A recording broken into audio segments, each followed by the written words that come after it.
Hi, this is your homework for these Easter holidays, okay? For today and Easter holidays. So, what do you have to do? We are in Unit 10 and we are going to study Protoctist, fungi, and monera kingdoms. So, I want you to take in the book all the characteristics, okay? You have to make a square or a table just like this one, and you have to put the characteristics of each one. Okay, as you can see, I have divided this table in three parts: fungi, protist, and monera. Okay, and monera are bacteria, only bacteria, but protoctist are protozoo and algae. So I have divided this kingdom in two parts. Okay, and also for fungi, I have divided in three parts: yeast, molds, and mushrooms. Okay, yeast are levaduras. Okay, yeast, we usually use yeast for making bread and wine because yeast they perform cell respiration, so they produce CO2, and that's a gas, and that gas is the one that creates bubbles inside the bread, and is why we transform the flour, okay, la harina, transformamos la harina en pan, la harina le salen burbujas porque la levadura respira. It's the way we transform the flour into bread, okay? Molds are moss, you all know them, okay? And mushrooms, setas, okay? And there's no problem with these ones, I think. So you have to do this table and fill each blank. So, cellular organization. You have to say if they are prokaryotic or eukaryotic. Remember, the only ones that are prokaryotic are these ones. So, all of them are going to be eukaryotic. And also, you have to say if they are unicellular or multicellular. Okay? Prokaryotic or eukaryotic, and unicellular or multicellular. For example, I can say that protozoo are eukaryotic and unicellular. Okay? Both things. You have it there, prokaryotic and eukaryotic, and unicellular and multicellular. Now, nutrition. In nutrition, you have to say if they are heterotrophs or autotrophs, or maybe one of them are heterotrophs and one of them can be autotrophs, okay? Lifestyle, you have here heterotrophs and autotrophs. In lifestyle, you have to choose if they are free-living organisms, okay, tienen vida libre, if they are symbiotes, okay, parasites, or saprophytes. Free-living organisms are the ones that they live freely, okay, in the medium. The symbionts are the ones that live, they cooperate with another species, okay? Are, for example, the clownfish Nemo is a symbiont. It has a symbiosis. We have a symbiosis relationship with the anemona, okay? The anemona protects Nemo, okay? And Nemo feeds the anemona, okay? Nemo go hunting and take food for the anemona, and the anemona protects him. That's an example of symbionts.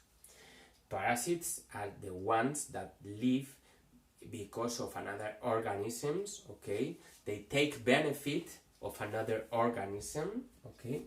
And saprophytes are the organisms that feed off rest of other organisms, okay? Or remainings, the remainings of other organisms. What are the remainings? Los restos de otros organismos.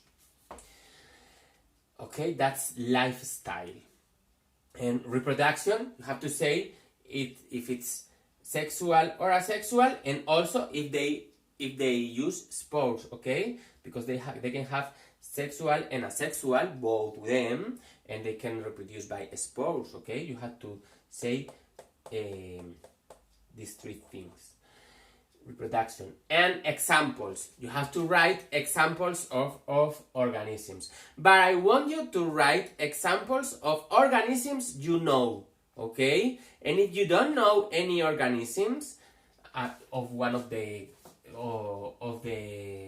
kingdoms, you have to ask me, okay? Ask me. For example, an example of algae, seaweed. We all know seaweed, okay? But an example of bacteria, you have to write a bacteria that sounds you, okay? That rings you a bell, okay? Que te suena, that rings you a bell. So, bacteria, you can look for them in the book or in the internet, and maybe you are going to find that some of them are going to ring you a bell, okay? The same with these ones. And the importance, you have to write the importance of each one. Why are they important? Because all of them are important. Some of them can cause diseases, okay? Some bacteria and some protozoa can cause diseases. I'm going to tell you some of them now. But most of these organisms are important. Okay, they are beneficial. Only it's like, are people bad or people are well? Okay, 99% of people are not bad, but there's a 1% which are criminals. Okay, it's the same with living things. 99% of living things are really important, and there's 1% which are criminals, okay, which can cause diseases. For example, a bacteria that causes diseases is Streptococcus pneumoniae. It causes pneumonia, okay. An algae, Clostridium is a bacteria. It's a green bacteria that performs photosynthesis, but they produce the Botox, okay? You know what's Botox? What people take in their skin. That causes muscle paralysis, and that's why people don't get wrinkled, okay? They don't get wrinkled because their muscles are paralyzed and they have their face like this,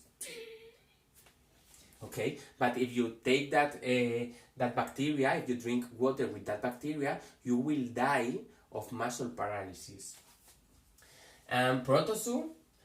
Some protozoos that can cause diseases is the second name is the specific name is falciparum, Plasmodium falciparum and Plasmodium vivax. Okay, are two protozoa that causes malaria. Okay, that's a disease. But most protozoos are important for the environment, and most of them live in water as free living organisms, okay? Mushrooms, okay. Mushroom can be very tasty, okay? They are tasty, but maybe some of them are poisonous, so that's a real problem. The same with moths, okay? Moths can be poisonous, okay, because if they are in the organic things or in our meals when they are rotten, okay, cuando están podridos, rotten, and those ones are not good. But there are some moths, for example, Penicillium, which produce antibiotics. You know what antibiotics are? Antibiotics are substances that kill bacteria, and when we are ill, we take antibiotics for killing that bacteria, and those antibiotics are produced by moths. Yeah, and yeast they are not so. I think that there are no dangerous yeast. Okay. And as I said before, they produce bread, wine, okay? And bacteria, there's a lot of beneficial bacteria. We have bacteria in our in our small intestine, okay, and they help us preventing for bad bacteria, okay, they prevent for bacteria that causes diseases, and also they help us for performing digestion.